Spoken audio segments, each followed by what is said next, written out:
नमस्कार दोस्तों, हमारे YouTube चैनल अचूक शावर मंत्र में आपका एक बार फिर से स्वागत है। मैं आशा करता हूं कि आप सभी लोग अच्छे होंगे। दोस्तों, आज हम बात करने जा रहे हैं कि भगवान आपकी सेवा से प्रसन्न है या नहीं।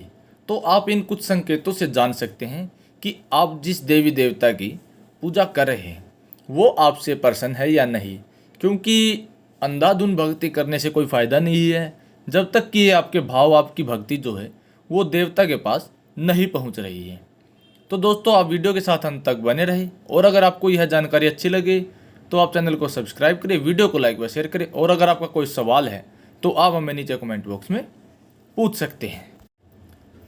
तो दोस्तों, भगवान को खुश करने के लिए हम, आप और भी हमारे अन्य साथी जो है वो बहुत सी पूजा पाठ करते हैं, व्रत करते हैं और भगवान के आगे सुबह शाम धूप दीप जला करके भोग लगाते ताकि हमारे देवी देवताओं की, भगवान की, हमारे पितृ की, हमारे जो सेवादार हैं, कुल देव हैं, उनकी कृपा हम पर बनी रहे और वो हमारे जीवन में किसी भी प्रकार की जो समस्याओं का सामना हमको ना करना पड़े, वो हमारी मदद करने के लिए तत्पर रहे। तो हम सब ये जानते हैं कि भगवान जो होते हैं वो पूजा और अर्चना करने पर ही हमसे प्रसन्न होते हैं। जितनी हम उनको पूजा पाठ ध्यान करेंगे वो उतना जल्दी हमसे प्रसन्न होते हैं।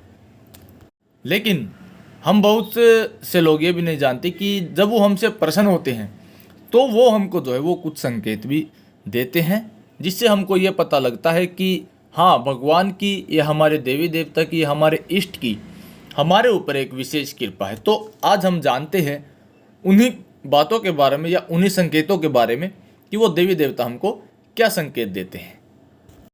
सबसे पहला संकेत तो ये होता है कि जो आपकी आंख है वो ब्रह्म मुहूर्त में अपने आप ही खुल जाएगी। क्योंकि जो शक्तियाँ होती है वो हमको प्रेरित करती है कि आप ब्रह्म मुहूर्त में उठकर अपने इष्ट की या अपने भगवान के, अपने देवी देवता की पूजा अर्चना करें। लेकिन आज के आलस भरे जीवन में हम क्या करते हैं, हम दोबारा से सो जाते हैं और अपने सपनों की दुनिया में खोए रहते हैं। तो जिससे हम अपने अध्यात्म मार्ग में आगे नहीं बढ़ सकते। अगर आपको आगे बढ़ना है तो आपको उस समय उठकर नहा धोकर अपने जो प्रतिदिन के कार्य हैं उनसे स्वच्छ होकर अपने इष्ट की पूजा अर्चना में लग जाना चाहिए।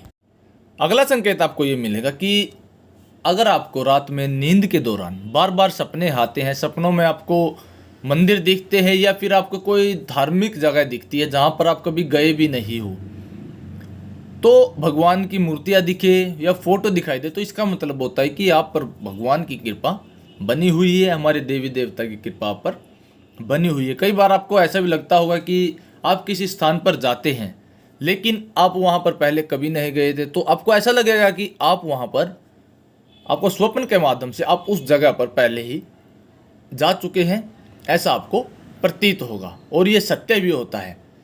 तो कई बार आपको ऐसा होता है कि आप किसी चीज़ को लेने के लिए आगे बढ़ते हैं लेकिन उस चीज़ को या फिर आप किसी कार्य को करते हैं तो अगर आप वो कार्य गलत है तो आपके मन में एक बार ज़रूर सवाल उठेगा कि यह कार्य गलत है। अगर उसके बाद भी आप वो कार्य करते हैं तो उसका जो बुरा परिणाम होगा वो आपको ही भुगतना पड़ेगा। अगर आपका मन ये बोले कि ये कार्य गलत है तो आपको यह बार बार ये समझना पड़ेगा कि आपके साथ किसी देवीय शक्ति का आशीर्वाद है और आपको सही फैसले लेने में मदद मिलती है। लेकिन अगर आप फिर भी अपने इच्छा के अनुसार ही उस मार्ग पर जाते हैं तो इसमें फिर किसी का खोट नहीं होता है, वो आपकी ही गलती होती है। बात करते हैं आगे की, तो कुछ लोगों को भविष्य में होने वाली घटनाओं के संकेत पहले से मिल जाते हैं। उन्हें मालूम हो जाता है कि भविष्य में कुछ शुभ होगा या अशुभ होगा। इसका मतलब यह है कि उन लोगों पर भी देवीय शक्ति है, उन पर भी अपने देवी देवता का आशीर्वाद है, क्योंकि जिसके कारण उनको ये अनुभव हो रहा है कि आगे आने वाले समय में कुछ शुभ होगा या अशुभ होगा। तो इसका भी यही संकेत होता है कि आपके ऊपर आपके इष्ट की, देवी देवता की कृपा है। तो जिन लोगों पर भगवान की कृपा होती है वो अमीर हो या गरीब हो, देखिए भक्ति के मार्ग में कोई अमीर गरीब नहीं होता है, चाहे कोई अमीर हो या गरीब हो। जो ज़्यादा भक्ति करता है उसको ज़्यादा फल मिलता है वही अमीर होता है अध्यात्म मार्ग में, और जो कम भक्ति करता है वो उतना ही गरीब होता है। तो जो जिस पर भगवान की कृपा होती है उन्हें हर जगह सम्मान मिलता है।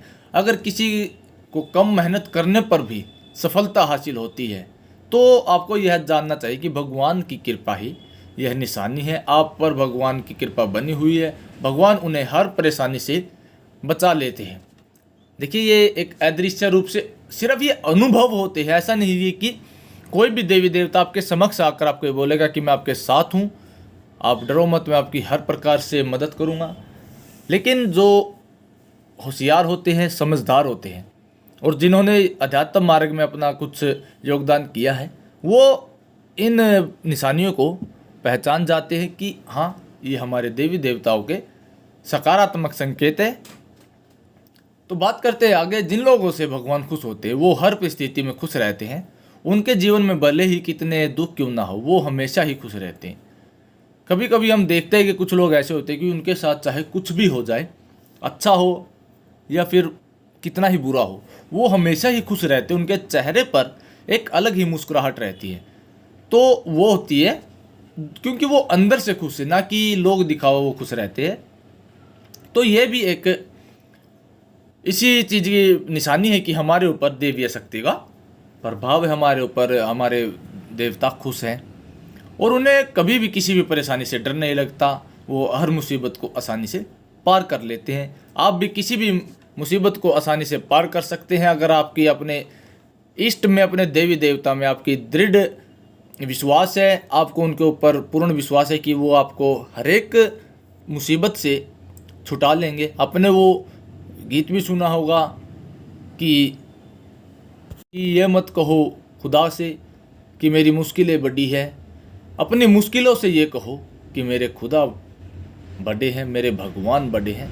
अपने भगवान पर आस्था बनाओ, अपने जो आदि धर्म है उसको आगे लेकर चलो। कोई भी आपको कुछ भी बोले अपने धर्म के बारे में, उसकी सुनो मत, उसको पलट कर जवाब दो। ये नहीं होता कि जवाब देने का मतलब आप उसके साथ झगड़ा करने लगो। आप उसके साथ शास्त्रार्थ करो, उसके साथ आप प्रश्न उत्तर में बातें करो, अगले बंदे की बोलती को बंद करो, उसको ये महसूस कराओ कि उसने कुछ गलत बोला है। झगड़ना किसी के साथ नहीं है। हाँ, अगर आगे से कुछ होता है तो उसके अभी आप जवाब दे सकते हैं, क्योंकि जब तक आस्था ही एक ऐसा केंद्र है जो आपको सही मार्ग पर ले जाएगी। तो आज के लिए बस इतना ही। हमारी वीडियो को देखने के लिए आपका बहुत बहुत धन्यवाद। सभी को ओम नमः शिवाय, ओम नमः शिवाय, ओम नमः शिवाय।